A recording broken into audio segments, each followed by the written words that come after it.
elected to run for mayor because I thought I could do a better job for Bonita to keep it the way I thought it should be, historic but modern in our ways, roads, all that. I thought I could do a better job than the people who were running. And that's why I ran, not to be the first woman who, you know, that's old hat. I've done that my whole life.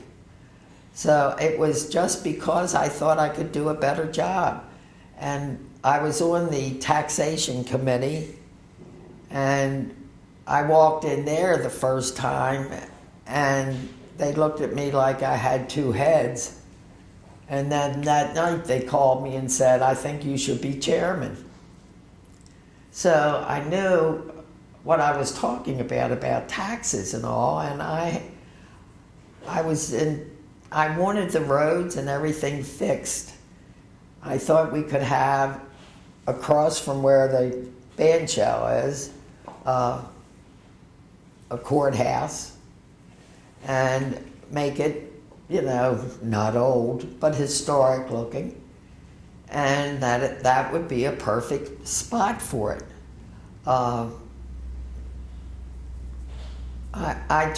That's it. I thought I could do a better job, and I think I could have. But that's not the way it works. And I think Paul Pass did a wonderful job, and he won. He did a good job. He was a good guy. I had Ben was on my committee. Richard Gardner was my treasurer. I said Ben Nelson, of course. There's only one Ben in Bonita Springs. He was a fabulous mayor and a great person.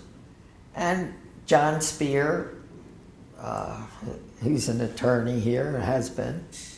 I had all good guys on my committee. I didn't hold any grudges. I helped work afterwards, you know, with this committee. And I did a lot of things for the city, and I still will. I don't care who's mayor. I would still do something for the city. Well, I was head of Guadalupe. I was on the board of Wonder Gardens. I became the head of the Center for the Arts 3 times. I belong to Progressive Women in Lee County. I do that, and that gets my politics going. I have always been like on committees to help get something started or to fund something. I cooked innumerable charity dinners to raise money, and we did a lot of that. Arden set it up and I cooked, my sister Arden.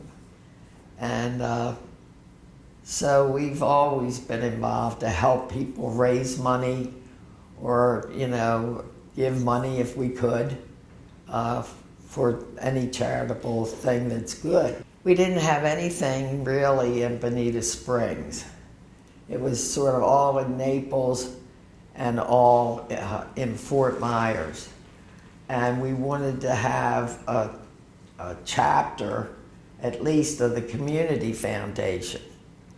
And so we started the Bonita Springs Community Foundation.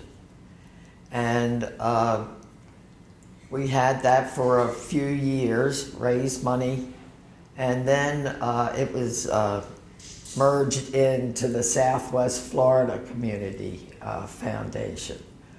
Then we didn't have a hospice, and we thought we should have a hospice.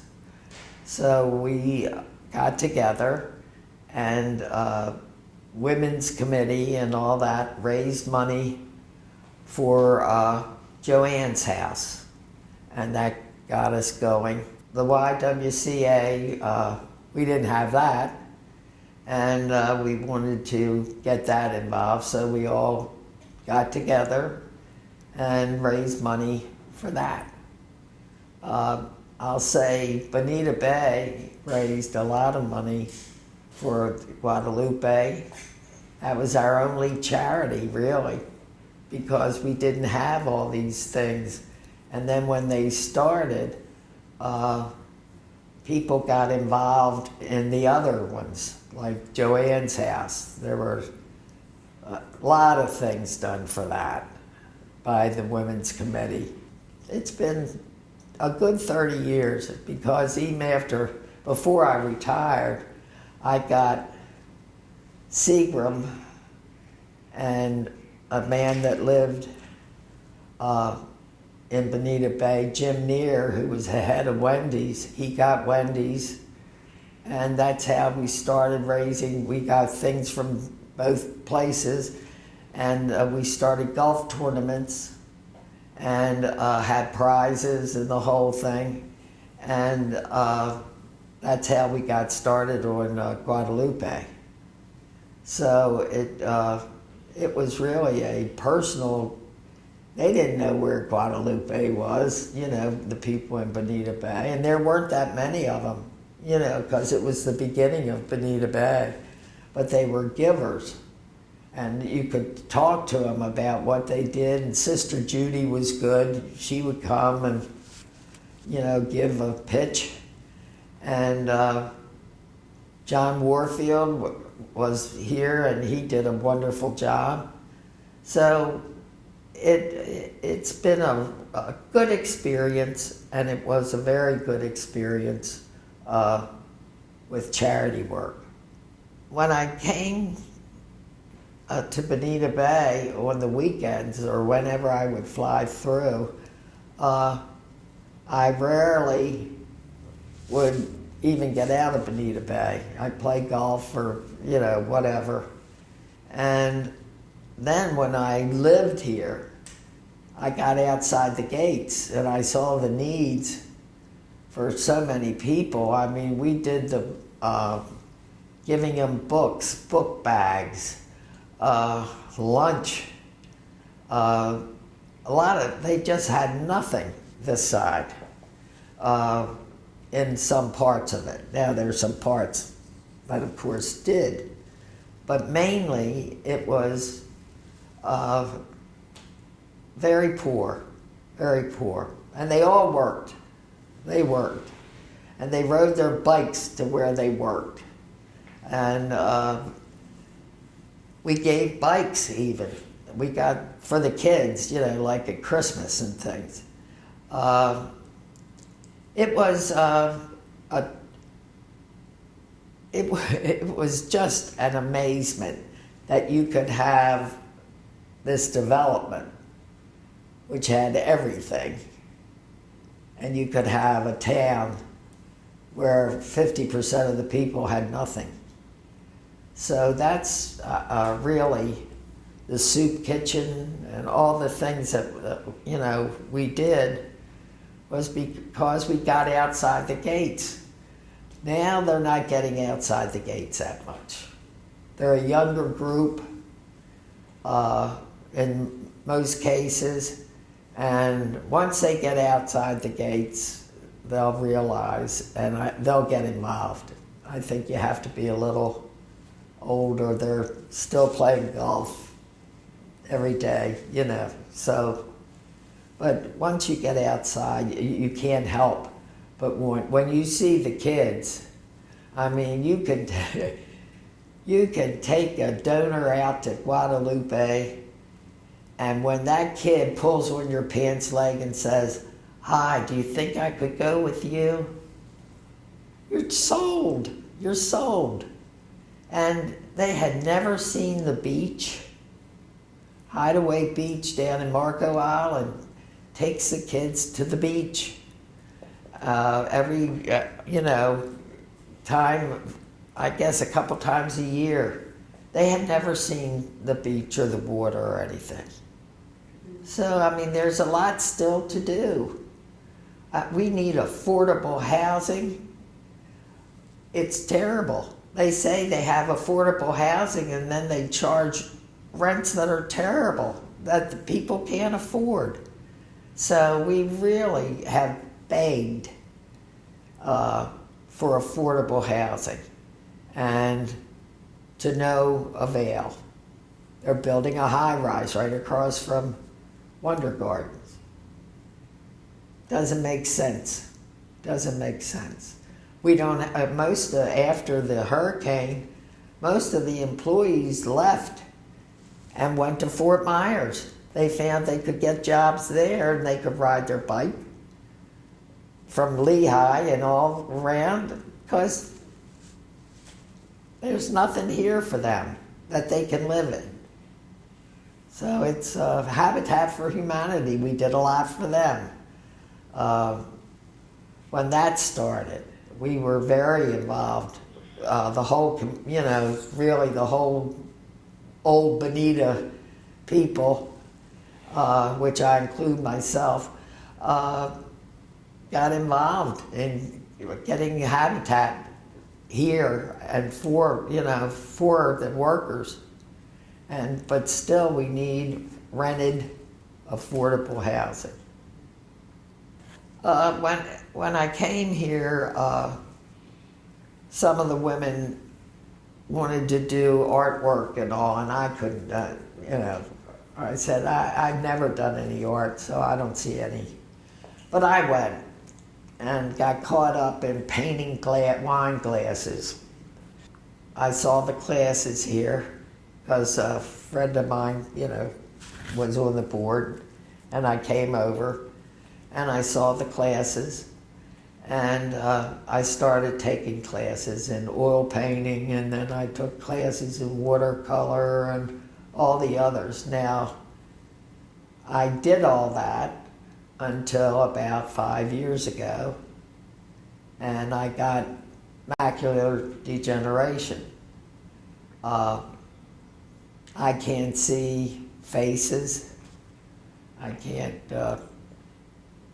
I just can't see. And my sister and I had been to Africa 6 times, and all of a sudden we decided we would go again. Before, I was completely without sight, and that I could enjoy the trip. It was a photography trip, that I could enjoy the trip, and she could take the pictures because she's getting really good, or is good. And I could sit back and enjoy the people and the atmosphere, and it was a photography trip. So I took a camera and my small lens because I didn't want to feel like a dip not having any equipment, and I'm on a photography safari. So I took that. And the first day we went to Kenya, and the first day we got on the van, Arden was across the aisle from me, and I said, "What's that?" And she said, "It's an elephant." Well, I didn't see it. Then she said, "What's that?" And I said, "What's that?" And it was a zebra, and I still couldn't see. So we stopped so they could take pictures. And I thought, well, I'll get out my camera so I look like I'm doing something. And I got out my camera and I looked in the lens and I could see perfectly. It was a miracle. And I said to Arden, I can see with this camera. And she was shocked. But the people, all of them, would point me in the right direction. Like, no, you're too far to the left or whatever, and then I'd hold it up and I could see the animals and take pictures. I took, I guess, 2,000 pictures. In the time, we were there for 3 weeks, I want to say. It wasn't in one day.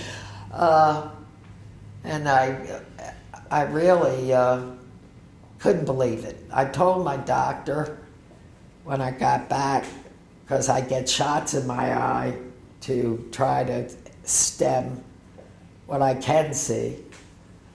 And I told him, and he sort of laughed. And I said, no, I've got them on my phone. And I showed him, and he couldn't believe it. He said, I should tell my client, the patients about this. So I decided it would be good if I had a show of my pictures. I was told that would be fine by the Center for the Arts, and show people that have macular degeneration or just plain bad eyesight. And if you get a camera and try out different lenses or whatever, and see if you can't take pictures, because you just can't sit there not being able to see. You have to try to work out something that gives you some pleasure. And I'll tell you, this was really marvelous. So I have a show, and it's opening July 7th, and they have a reception, which is good, 6 to 8, that'll get people there. And so it should be good. It goes, I think, to August.